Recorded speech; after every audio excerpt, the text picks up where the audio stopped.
December 24th, 2002, 10:18 a.m. Modesto, California. Christmas Eve. The streets are still, decorated with twinkling lights, neighbors preparing for the holiday. A young woman, 8 months pregnant, vanishes into silence. Her name is Laci Peterson, 27 years old, glowing with anticipation for motherhood. Inside her belly is her son, already named Conner, due in February.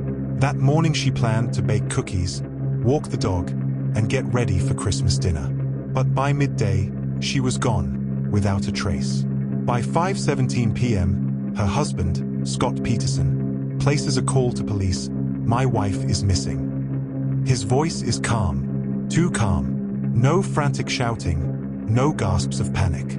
Just a steady tone that leaves even the dispatcher uneasy. Investigators quickly arrive at the Peterson home. The front door is unlocked. The family's golden retriever, Mackenzie, had already been found wandering the street earlier that morning, leash dragging in the dirt. Laci's purse, keys, and phone remain untouched inside. Her car sits in the driveway. Nothing is broken, nothing stolen. It's as though she simply vanished into the air. But police know better. Pregnant women don't disappear on Christmas Eve without reason. Their eyes turn almost immediately to the one person who should be frantic, her husband, Scott. December 24th, 2002, 9:45 a.m. Scott tells detectives he left the house that morning to go fishing alone at the Barkley Marina, 90 miles away. An odd trip for Christmas Eve, especially with a pregnant wife waiting for him. When asked what he caught, he shrugs. Nothing. He cannot explain why he chose to go that far or why he didn't mention it to family. The story doesn't sit right. Not with detectives. Not with Laci's family. Not with the public. By December 26, 2002, Modesto police launch a full-scale search. Helicopters scan the fields. Dive teams drag nearby canals. Hundreds of volunteers scour the streets with flashlights. The Peterson family holds press conferences, begging for help. Laci's mother, Sharon Rocha, weeps as she clutches a photo of her daughter. "Please, if anyone has her, please bring her home. She's due in February. She needs to be safe. Her baby needs to be safe." Beside her stands Scott, tall and quiet. He says little, his voice low and flat. "We just want Laci back." No tears, no tremor. Cameras capture the moment, and the nation begins to whisper. Why doesn't he seem broken? Over the following weeks, the whispers grow louder. The media swarms Modesto. News vans park outside the Peterson home. Reporters film every movement. The case of a missing pregnant woman in small-town California becomes national news. And the husband, Scott, becomes the focal point of suspicion. December 28th, 2002, 6:45 p.m. At a candlelight vigil for Laci, hundreds gather to hold candles, praying for her return. Families cry. Strangers hug each other in grief.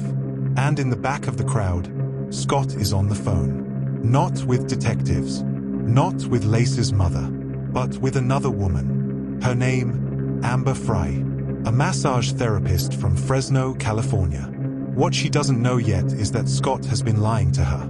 He told her he wasn't married. He told her his wife had died. He told her he was ready for a future.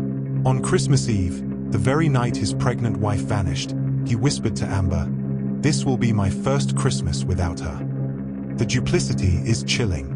By January 2003, detectives reveal their secret weapon. Amber has come forward to police.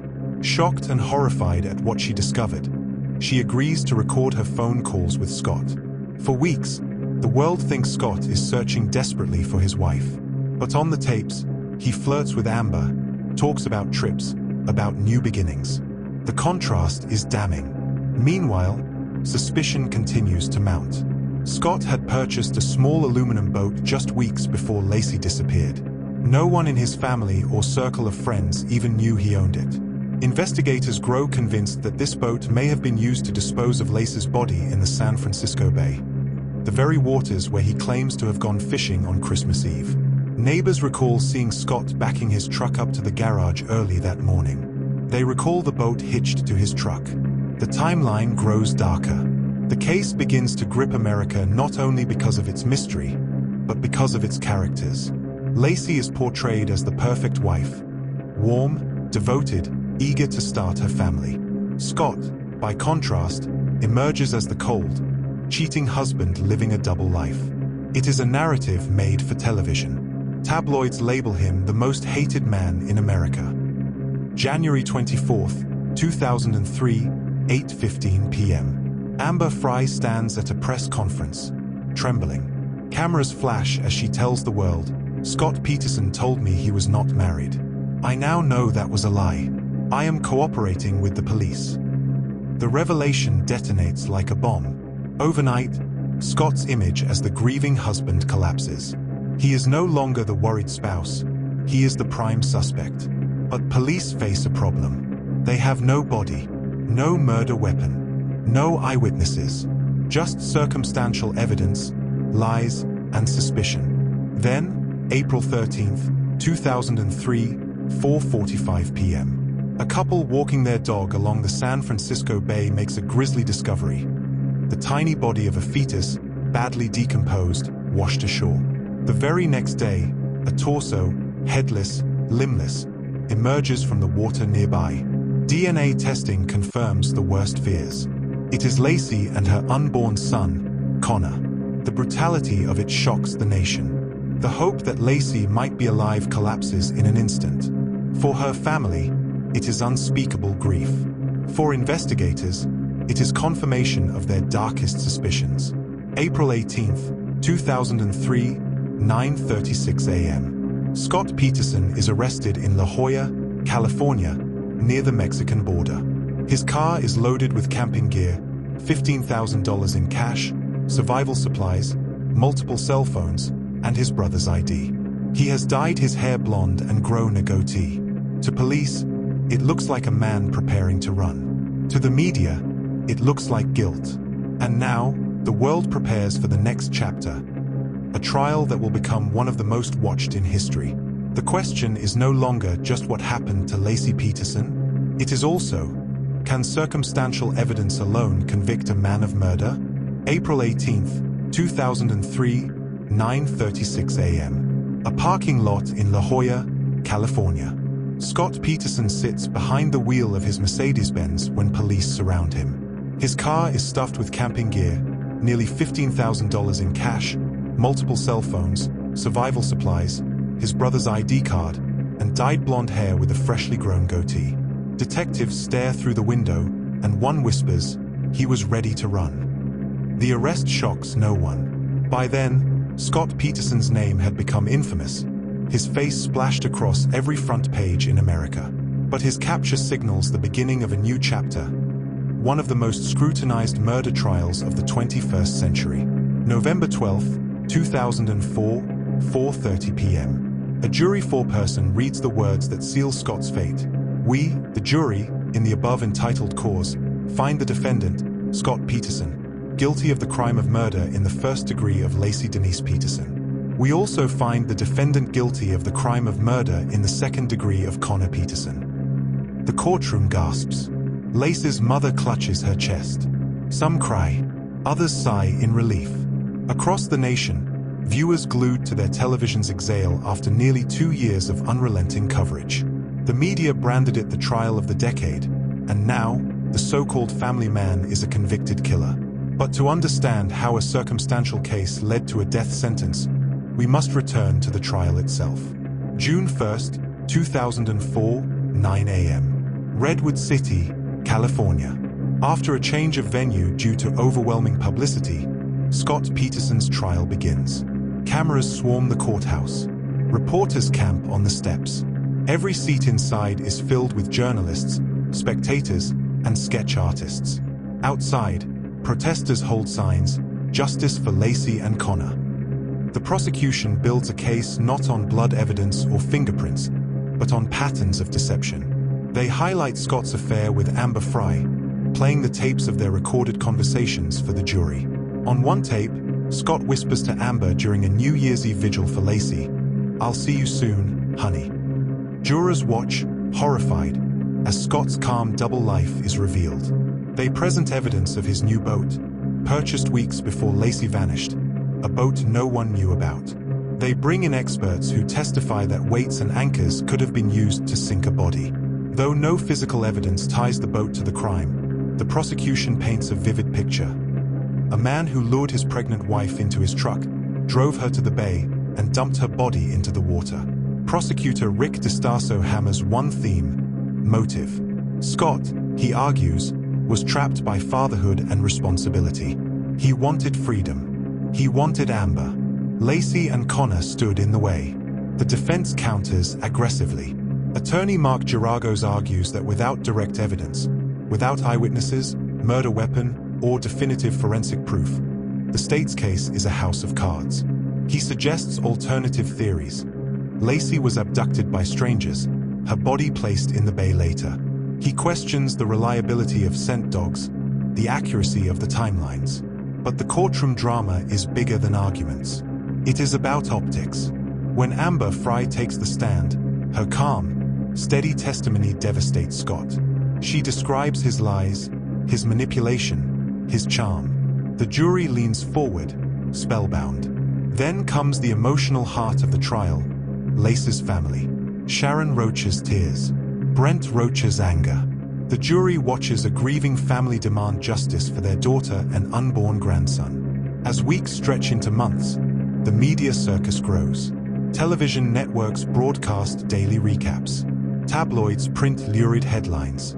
Outside the courthouse, strangers wave signs calling Scott a monster. Inside, jurors are sequestered, forbidden from news, yet acutely aware of the storm raging beyond the walls. Finally, after 5 months of testimony, closing arguments arrive. The prosecution paints Scott as a narcissist, willing to kill his wife and unborn son to live unburdened. The defense insists the state has proved nothing beyond suspicion. The jury deliberates for 7 days. And then, guilty. December 13th, 2004, 10:45 a.m. The penalty phase ends with the jury recommending death. Scott Peterson is sentenced to die by lethal injection at San Quentin State Prison. The image of the family man is gone forever. Scott, once smiling beside his pregnant wife in Christmas photos, now sits on death row, shackled, hated, condemned. For years, the case seems settled. But the story does not end there. August 24th, 2020, 11:15 a.m. The California Supreme Court overturns Scott's death sentence. The court rules that the trial judge improperly dismissed jurors who opposed the death penalty, violating Scott's right to a fair penalty phase. His conviction remains, but the punishment is in limbo. Laci's family, heartbroken once again, watches as the man convicted of killing their daughter escapes death row. Public outrage reignites. Commentators debate: was Scott unfairly sentenced? Or was the technicality just another delay in long-awaited justice? December 8th, 2021, 1:40 p.m. In a hushed courtroom, Scott Peterson is resentenced. Life in prison without parole. No more appeals. No more delays. For Laci's family, it is not closure, but it is finality. Sharon Roach speaks, her voice trembling but firm. "You murdered my daughter, and you murdered my grandson. I will never forgive you. I hope you live the rest of your life knowing what you did." The case leaves behind haunting questions. Was the conviction airtight, or a triumph of public perception? Could circumstantial evidence alone decide life and death? And what does it say about America's justice system when media spectacle becomes part of the verdict? For many, the Peterson trial was never just about murder. It was about betrayal, the betrayal of a wife, a child, and the image of the perfect family. It was about how easily appearances can lie. And it was about a nation obsessed, watching every tear, every whisper, every headline, until the gavel came down. Today, Scott Peterson sits in Mule Creek State Prison, serving life without parole. He is no longer the smiling husband on Christmas cards, nor the clean-cut man on TV pleading for his wife's return. He is inmate #K12321. A cautionary tale of deceit, selfishness, and murder. But Laci Peterson remains more than a headline. To her family, she was vibrant, kind, and full of life. To her community, she was the young woman who deserved the future ripped from her. And to her mother, Sharon Rocha, she is forever her daughter, never forgotten. In the end, the question isn't just why Scott Peterson killed. It is also how far can a lie go before it consumes everything? Here at Crimes Uncoded, we're not just telling crime stories. We're breaking down the legal codes that define them. Make sure to subscribe, because next up, the perfect murder and the law that couldn't touch it.